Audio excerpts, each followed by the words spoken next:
Hello, everyone, and welcome to episode 4 of the One Team Inertia podcast with myself, Adam Lyon, and as always, Kieran Calderwood and Andrew Milligan. Good evening, boys. Nice to see you again. Evening. Evening. Good joining you again. Fantastic. So, yes, we just finished the group stage of the Premier Sports Cup. Kilmarnock getting through as the second place team in the group, as one of the second best teams overall in the competition. We're through to the next round. And we'll have a bit of chat about that, a bit of chat about our new signings since we last did the podcast, and then we'll have a quick look at the Dundee United game on Saturday, the all-important first day of the season. But first, we'll stick to the Premier Sports Cup, as we say, since we last did the podcast, and before the Fraserburgh game, we've had the 3 wins against Fraserburgh, Montrose and Stenhousemuir, and then the draw and the subsequent penalty loss against Partick Thistle, meaning we just about got through as one of the best second place teams. Although it was a bit nervy at points on Saturday in the game against Stenhousemuir, but we got through it, and we're good to go with that. So when we come to you first, Andrew, perhaps not the best way that we wanted to get through in second place, but we did predict in the previous podcast that the Partick game was going to be the hard one, and it might all rest on that. And as it turned out, we were almost exactly right with our predictions. But I suppose the main thing was to get through the group, and we did that.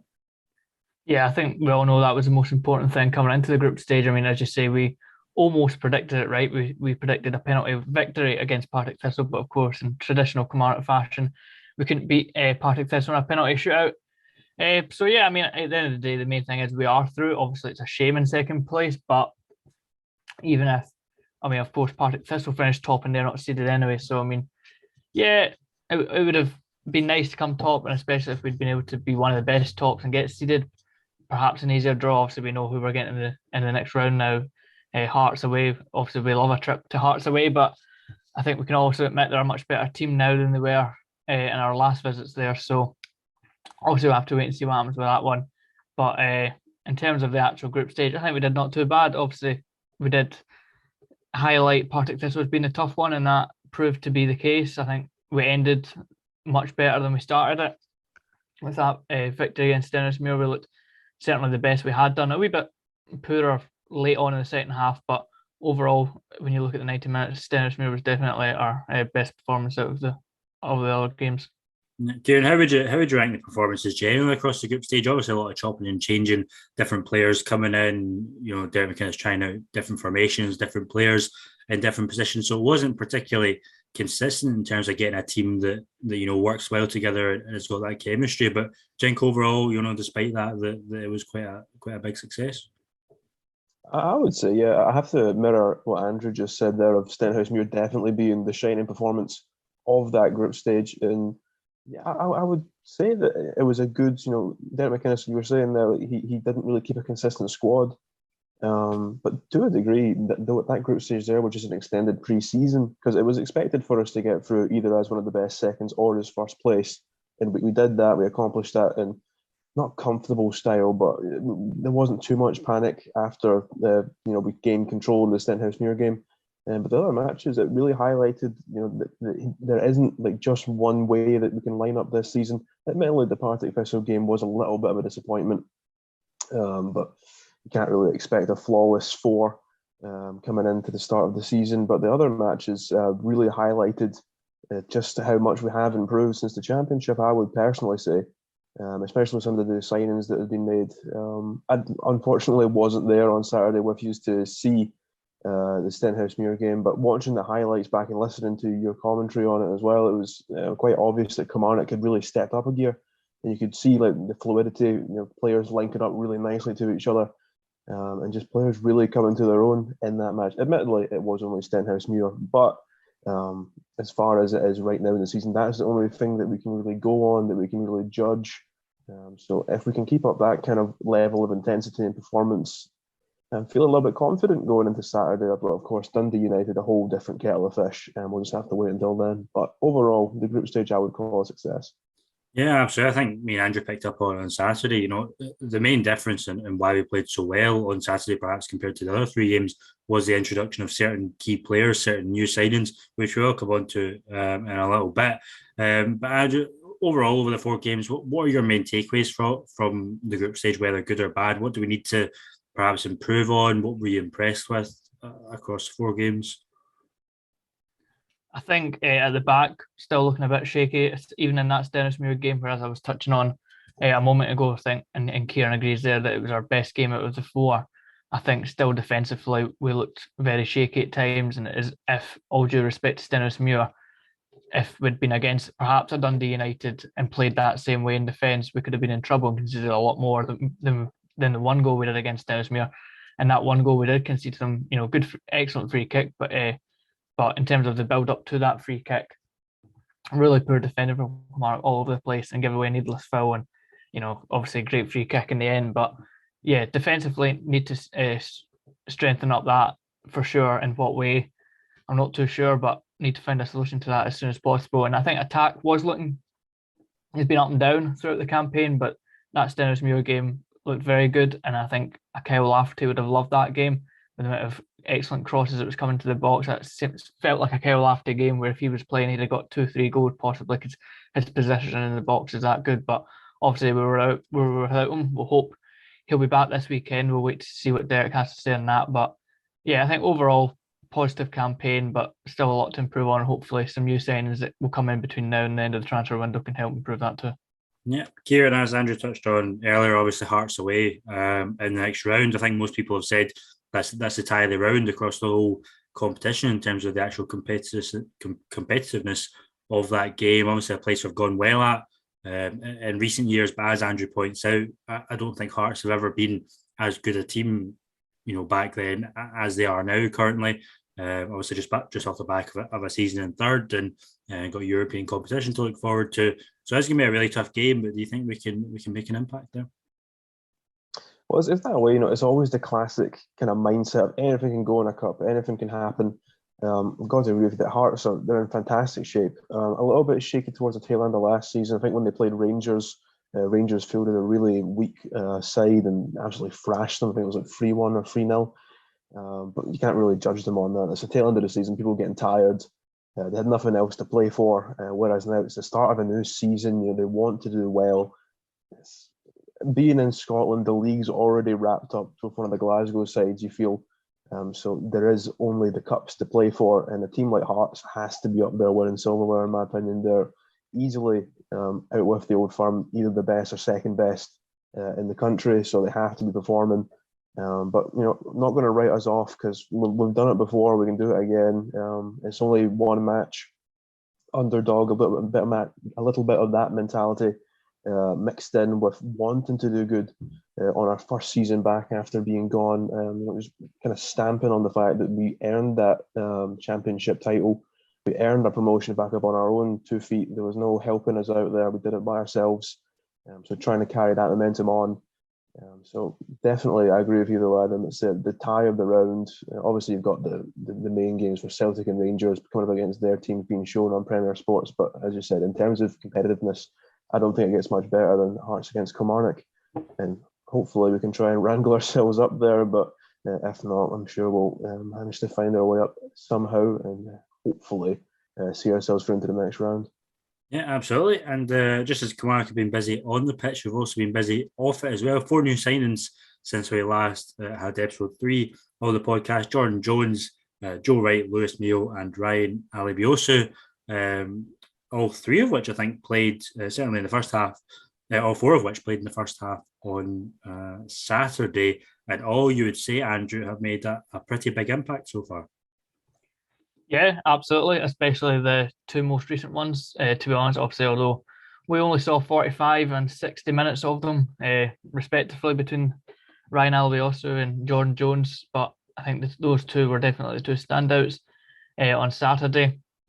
And the 2 defenders as well, Lewis Mayo and Joe Wright, both came in and done very well as well. Look, to have shored up our defence, especially Joe Wright. I think that game where he came in against Partick Thistle, obviously disappointing end to that game for ourselves. But I think when he came on, he hadn't even trained with the lads, and he came on the last 30 minutes or so, and he looked assured and as if he'd known them for much longer than he actually had done. So I thought credit to him for that, and he's backed that up in the next couple of games as well. Obviously moved to the centre of defence against Stenhousemuir, which was something he hadn't done as much in the other games, but still looked just as good, of course, until Ash Taylor came on and he moved back out to the left-hand side. But yeah, and then Jordan Jones, I think there was a lot of course, eyebrows raised when he arrived back, but I think he was the type of player we did need, someone we've not had his style since he left the club.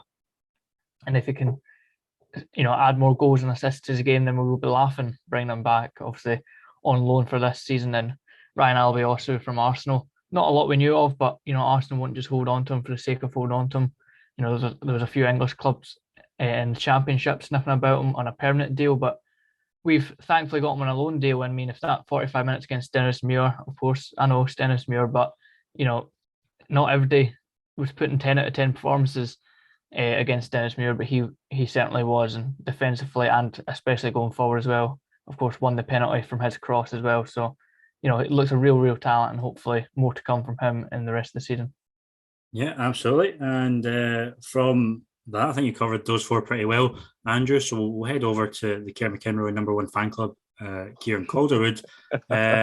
Kieran, we'll give you a chance. Obviously, we weren't quite all on board with you and with your high praise of Kieran McInroy before he'd even kicked a ball for Kilmarnock. Let's be honest, but I mean, since then he's really kicked on, hasn't he? He's been one of the real standouts in the past couple of games. Mm-hmm. I'm just gonna remain humble in this. I said it before he even got started. He's been absolutely sensational over these last four matches that he's been involved in, scoring goals, getting assists, playing key passes, does it all. Not surprised, but no, seriously, he has been definitely one of the star performers, and I'm so glad that we've got him. And I'm really looking forward to seeing what he can do, because obviously he wasn't playing in a natural position against Stenhousemuir. He was on that left-hand side a bit more when he's usually a bit more central, and what he'd prefer to be in, I imagine. But he showed great versatility, and the pass that he played over the top to Rory McKenzie, which I believe led to the Ollie Shaw's second goal. Smashing pass, love it. I'm gutted that I missed it, to be honest. Hopefully he can pull out another similar performance against Dundee United at the weekend, assuming that he plays. But just to touch on as well, Alebiosu, I just love him already. I've only seen the few minutes or the few seconds even from the highlight reels that he was involved in, but just constant running, just back and forth. We had Hodgson in there before, a good player in his own right as well. No bad things to really say about him, but just something different about Alebiosu. He just didn't give up at all. He was just constantly chasing, even when he wasn't being used down the right hand side. Just kept on making the runs, making the movement, and I think he's going to be another one definitely to watch out for as well. And just to touch as well on Joe Wright, looking forward to seeing more of him as well, because as Andrew said, when he came on against Partick Thistle, hadn't even been there for half a day, and he's already forced onto the pitch, and he completely shut out Partick Thistle for that second half, and quite strongly led us towards penalties, which of course we lost unfortunately, but he kept us in the fight. So hopefully that's the start of a wonderful partnership or trio between Taylor, Mayo, and Wright. Kieran McInroy, more of that, please, and thank you. Absolutely fantastic. So, with the League Cup group stage safely just about navigated, we turn our attentions to the main event, the league. Obviously, Flag Day on Saturday, but that's all a bit of an occasion, to be honest. And then the real tough stuff starts when the referee blows the whistle for kickoff. Obviously, Andrew, a very tough opening period of games for Kilmarnock. Dundee United at home, then Rangers, Celtic, and then Ross County away. You kind of feel like, to avoid being left too far behind already, Kilmarnock should probably need to get something out of this game on Saturday. Yeah, you would hope so, especially starting off at home. But, we know they're not going to be any easy team on Saturday. They were the best of the rest last season, and what was a poorly competitive league, to be honest. It was competitive in the sense of it was very tight from 4th to about 10th, but that was because everyone was playing so poorly. I mean, Motherwell, they'd hardly get any points after Christmas, but yet they still got European football. So I think that just showed it all, and obviously Dundee United were one of the best of those rests. But yeah, it'll be really interesting to see if that'll be a real test to see where we're at on Saturday. It's a good team. They'll be there and thereabouts, pushing for top 6. Obviously, we expect Aberdeen and Hibs, despite Hibs' League Cup campaign, we expect them to be much better than they were last season. So they'll be there and thereabouts, and it'll be a real test on Saturday. One which I can see we could get definitely something out of, and we should hope to do that. We're at home at the end of the day. And, obviously they've got Stephen Fletcher and Dylan Levitt came back now. Of course, that was a big boost for them to get him on a permanent deal from Manchester United. How often is it Scottish clubs get, these type of players on permanent deals after a successful loan? Usually they'd be snapped up by someone bigger, or the club he was at would keep him. But so they've done well to get him back. Obviously, Stephen Fletcher, we don't really know how he'll do. We know his career inside out, but how he'll do at his right old age in the Scottish Premiership, we'll have to wait and see on that one. So yeah, it'll be a really interesting test on Saturday, and one I'm definitely looking forward to, but we should be aiming to definitely get something out of the game. Yeah, absolutely. And Kieran, you think the one thing that would play into Kilmarnock's favour is perhaps even the lack of competitive game time that Dundee United have had so far this season. Obviously not involved in the League Cup because they got Europe last season. We're waiting on them going into Europe. They've only played 2 real pre-season games against Sunderland and Fleetwood, both of which they lost. So perhaps that bit of lack of competitive match sharpness could come in our favour. Yeah, it's that way. It's if there was a time to turn them over, now is the time. And I agree with you both completely. Kilmarnock have to get something out of this. I'm quite convinced that there was perhaps an Arbroath fan doing the draw for us for these 4 opening matches, because I don't really think you could get much harder opening 4 matches. If you looked anywhere else in the Premiership catalogue of games, Dundee United, Celtic, Rangers, and Ross County, all one after the other, all painful. Not looking forward to it. And if Derek McInnes doesn't get his tactics right, doesn't get some kind of plan formulated in time, it might be quite a sad state of affairs to start off our season back up into the Premiership. But to note on what you were saying, Dundee United not been doing much, but that doesn't mean that they haven't been practicing. Doesn't mean they haven't been doing well in their pre-season, that they have been doing. But that lack of competitiveness and match sharpness will really come into effect, and you see that on Saturday. But again, there's no easy points in this league, and we're going to also get a taste of that this Saturday, because I think probably the highest caliber opponent that Kilmarnock has faced has been Partick Thistle. Maybe Charlton a push back in the pre-season, of course beating Charlton, but drawing to Partick Thistle, losing on penalties. Not the best, kind of prelude, kind of sign building up into this match of what has been our toughest opponent in the last few weeks, being Dundee United. So I think it's going to be a real mixed bag, but hopefully, with any luck and a good bit of skill, Kilmarnock can see it through and hopefully start off Flag Day with a nice 3 points. Yeah, absolutely. And how important are the fans going to be this year, Andrew? Obviously coming back up, we're kind of against it. Everyone, all the sort of pundits tipping us to be in that relegation fight. It's going to be hard week in, week out. So the fans really need to get out and support the team home and away. Obviously, over 4,000 season tickets sold, which is fantastic in itself. But they're going to play a big part this season, aren't they? Especially on Saturday. Yeah, exactly. I mean, just look at that last, or penultimate game, I should say, against Arbroath last season, how important the fans were in that one. We looked dead and buried at one point, but we were able to all of a sudden have an excellent comeback in the last 20 minutes or so, and that was no doubt helped by the huge crowd we had at Rugby Park. And we're not going to get that week in, week out. Definitely not. But as you say, over 4,000 season tickets. Hopefully we can push that 5,000 possibly if we can, and that'll be a great achievement for the club. And hopefully as many of those and extra ones who buy individual tickets can come along to as many games as possible, and help the team to get as many points in the board, because it's going to be so important. I think we'll definitely have one of the bigger crowds, and when you take out the cities, like your Aberdeens and Edinburghs and Glasgow's, when you take them out, we'll be one of the biggers. Especially away support is always excellent from us, so more the same from that, and it will definitely help the team for sure. But just a word on Dundee United, when you were touching on, I think it was really interesting that you said their lack of, obviously they played no competitive football, but even their pre-season friendlies to only have 2. I'm aware they also played 3 behind closed doors as well, which didn't go much better. A loss, 2 losses and a draw behind closed doors as well. So they've not even had a win in pre-season, which I know it's pre-season, doesn't mean anything, but still such an odd one to see Dundee United not picking up those results.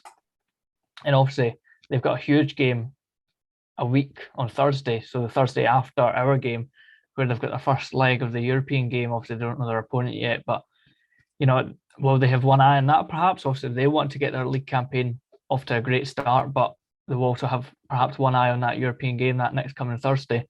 So yeah, really interested in that one as well. So hopefully we can have a big turnout and the fans can push us on to 3 points. It would be the ideal way to start off the league campaign, especially before two Glasgow sides.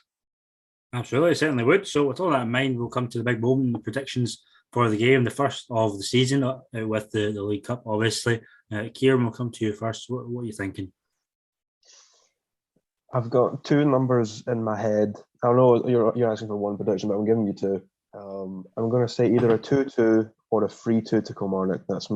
I don't think it's going to be a very defensively strong game because both sides.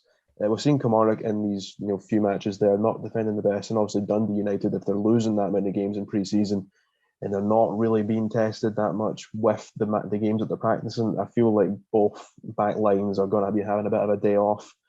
So that's my prediction. Andrew?